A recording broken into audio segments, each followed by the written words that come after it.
بسم اللہ الرحمن الرحیم۔ تمام دوستوں سے گزارش ہے کہ ایک دفعہ اپنے پیارے نبی صلی اللہ علیہ وسلم پر درود شریف پڑھ دیجئے۔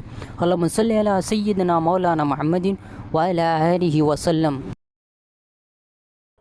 عبداللہ بن عمر بن عاص رضی اللہ عنہ نے ہمیں لے کر حج کیا تو میں نے ان سے یہ کہتے سنا کہ میں نے نبی کریم صلی اللہ علیہ وسلم سے سنا، آپ صلی اللہ علیہ وسلم نے فرمایا کہ اللہ تعالیٰ علم کو ایک دم سے نہیں اٹھائے گا بلکہ اسے اس طرح ختم کرے گا کہ علماء کو ان کے علم کے ساتھ اٹھا لے گا، پھر کچھ جاہل لوگ باقی رہ جائیں گے، ان سے فتویٰ پوچھا جائے گا اور وہ فتویٰ اپنی رائے کے مطابق دیں گے، پس وہ لوگوں کو گمراہ کریں گے اور وہ خود بھی گمراہ ہوں گے۔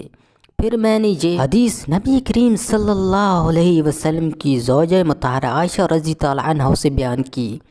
ان کے بعد عبداللہ بن عمر نے دوبارہ حج کیا تو ام المومنین نے مجھ سے کہا کہ بھانجے عبداللہ کے پاس جاؤ اور میرے لیے اس حدیث کو خوب مضبوط کر لو جو حدیث تم نے مجھے بیان کر چکے تھے۔